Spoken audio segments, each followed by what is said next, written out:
Hello. So we're going to continue on our boxes. I looked over your boxes. They look fantastic. And you all have come up with some great ideas with your patterns and your Zentangles. Everything looks brilliant. So keep on doing everything you're doing. Finish coloring everything. Even backgrounds of some of your squares. Color it all. And then we can go on to the next step, which is to cut it out. Here's the only important thing that a middle schooler needs to know about cutting out this box is that you do not cut the tabs off. You need those tabs to hold the box together. So you are actually going to cut all the way around the outside. We can always tape the tabs back on, but then they're not as strong and the box is real flimsy. So when you cut this out, make sure that you cut so that those tabs are still on there. So finish coloring and then cut out your box, and then we'll be ready for the next step. All right, so my design is all cut out. The tabs are still attached.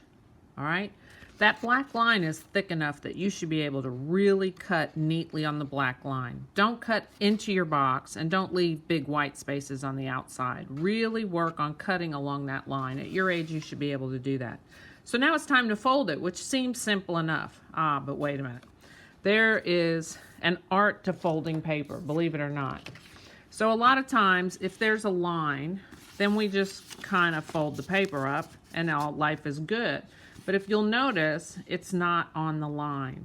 We want this to be nice and crisp along the edges, and we want a really good fold to it.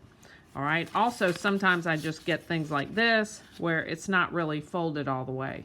It's just kind of creased. So let me show you how to fold paper. I know this sounds crazy, but here we go.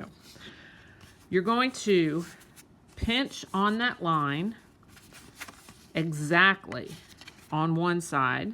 Give it a little pinchy pinch right on that line, and then pinch on the line on the other side. And then bring your fingers in towards the center so you have a nice little crease right there.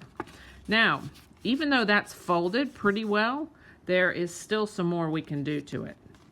And people who put together books, like bookbinding, actually use what's called a bone folder. It's a whalebone that has been carved into a folder that helps you crease these lines. And so we're going to use a Sharpie marker for our bone folder. Here are some examples of bone folders. So here's what you do. Lay it on the table after you get it pinched, just like that. Put your bone folder in the center and squish it as hard as you can out to one end. Then put it in the center and squish it as hard as you can out to the other end. And that will give you an absolutely beautiful fold right there on the edge so that you get a nice square box. All right, so we're going to work on that. And you're going to fold everything. Don't start putting it together yet. You're going to fold these down. You're going to fold this one, and you're going to fold every single tab along that line. All right, so you need to be pretty precise. Otherwise, it's not going to glue together correctly because one side will be lopsided, and then that affects the way it glues to the other side. So I'll let you work on that.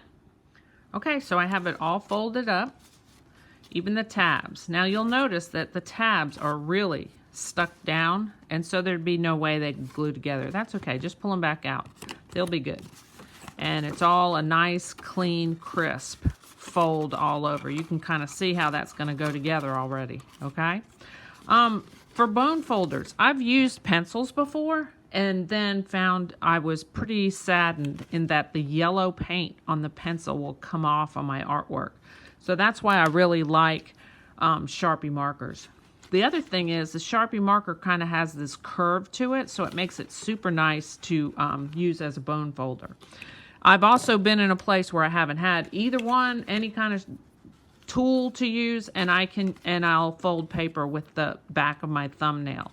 I'll just run that along the edge and get a nice clean fold that way. So there's all kinds of things you can use to get that crisp edge on there. So now we're ready to put it together.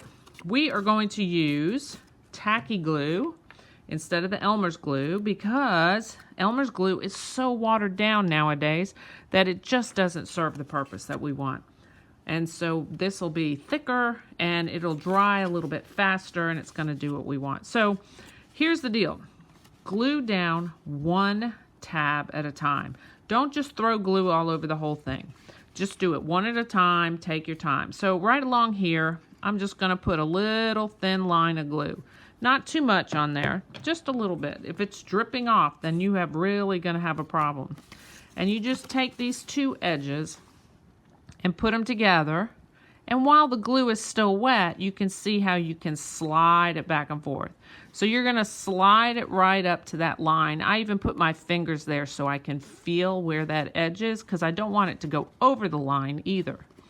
So I'm just going to slide it around till I get it in place. And then when I have it just where I want it, I'm going to put it down on the table, and I'm going to hold it on the inside with my fingers pushing down for, I don't know, 30 seconds.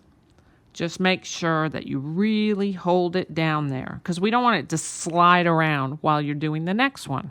So you just kind of hold it into place until it takes a little bit of a grip on there and you've got that nice clean edge. And then you go to the next one. So I can go to the next fold right here and close up my box.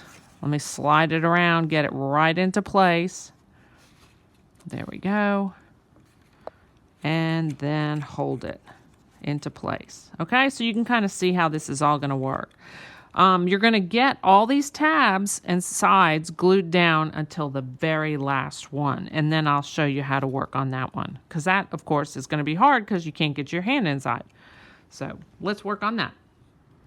Okay, last step. So you can see how it's all glued together, and I've got a nice box with a little lid at Life is Good. And you can see how this will all fit together. So it does cave in. See how it caves in right there? So what I usually do is just kind of stuff like a little bag in there, not too much, or we can put one half a sheet of newspaper in there just to kind of hold its shape, you know, and that will work out just fine. If your tabs are really folded inward and you put glue on them, you can see how that's not going to touch the side at all. So what I like to do is really pull those tabs out. Then I will put the glue on the tabs, all three of them this time. Nice thin little line of glue. There we go. And then I'll bend them in just a smidge and slide it right along that edge. And then this one too, like just bend it in just enough so that you can slide it along that edge. And then put everything, you know, see that white line right there?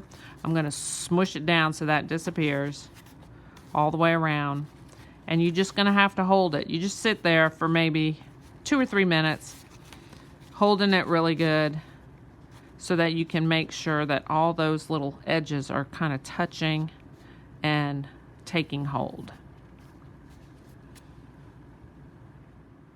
All right, so I've got it all put together. When I did these sides last, I just kind of held them really tight and kind of walked around the room for about 5 minutes. And you can see that I pushed them down so that they're all touching now and everything's good to go. And it'll just dry up very nicely. So now I have a cubed box with all those designs on there. Now, you're going to send these back to me and I'm going to grade them.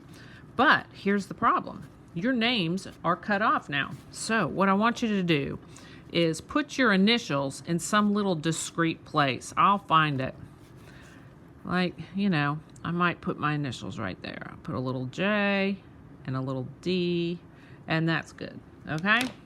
So somewhere on the box, put your initials. I'll find them and we'll get these all done. Terrific! I'm so excited to see what you've done.